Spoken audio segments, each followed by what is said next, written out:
உலக நாடுகளை அச்சுறுத்தும் மாபெரும் அணு ஆயுத வல்லரசாக ஈரான் மாறப்போகிறதா என்ற மிகப்பெரிய கேள்வி தற்போது எழுந்துள்ளது.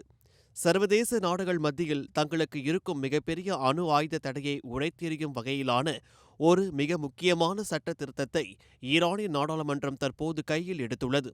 அதாவது சர்வதேச அணு ஆயுத பரவல் தடை ஒப்பந்தத்தில் இருந்து, அதாவது என்பிடி ஒப்பந்தத்தில் இருந்து முற்றிலுமாக வெளியேறுவது குறித்து நாடாளுமன்றத்தில் மிக தீவிரமான ஆலோசனைகள் நடைபெற்று வருகின்றன. இந்த ஒப்பந்தத்தில் இருந்து ஈரான் அதிகாரப்பூர்வமாக வெளியேறினால் அணு ஆயுதம் தயாரிப்பதற்கான எந்தவொரு உலகளாவிய தடைகளும் அவர்களுக்கு இருக்காது. ஈரானிடம் இருக்கும் செறிவூட்டப்பட்ட யுரேனிய கிடங்குகளை கைப்பற்ற அமெரிக்கா தீவிரமாக திட்டமிட்டு வரும் நிலையில்தான் ஈரான் இந்த அதிரடி முடிவை எடுத்துள்ளது. ஈரானின் வெளியுறவுத்துறை செய்தி தொடர்பாளர் இஸ்மாயில் பாகாய் இதுகுறித்து பேசுகையில், சர்வதேச நாடுகள் எங்களை அச்சுறுத்துவதோடு மட்டுமல்லாமல் எங்களின் அணுசக்தி உலைகளின் மீதே நேரடியாக இராணுவ தாக்குதல்களையும் நடத்துகின்றன.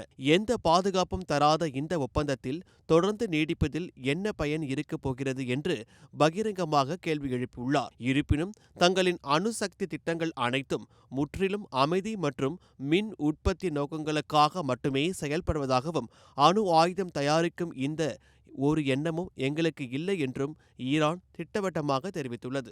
மேலும் தங்களது அணுசக்தி தொழில்நுட்பங்களை மேம்படுத்த பிரிக்ஸ் நாடுகள் போன்ற ஒத்த சிந்தனை உடைய நாடுகளுடன் இணைந்து ஒரு புதிய சர்வதேச கட்டமைப்பை உருவாக்கவும் ஈரான் தற்போது திட்டமிட்டுள்ளது.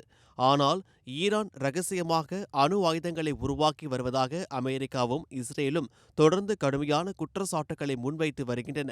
இதன் காரணமாகவே கடந்த ஆண்டு ஜூன் மாதத்திலும் சமீபத்தில் பிப்ரவரி 28ஆம் தேதி அன்றும் ஈரானின் மிக முக்கிய அணுசக்தி மையங்களான ஹில்ஃபாகான், ஃபோரோடா மற்றும் நாடான்ஸ் ஆகிய இடங்களை குறிவைத்து இரு நாடுகளும் கூட்டாக மிகப்பெரிய வான்வழி தாக்குதல்களை நடத்தின. ஈரான் தொடர்ந்து பெருமளவில் யுரேனியத்தை சேமிப்பு வைப்பது குறித்து சர்வதேச அணுசக்தி முகமையும் தனது ஆழ்ந்த கவலையை தெரிவித்துள்ளது.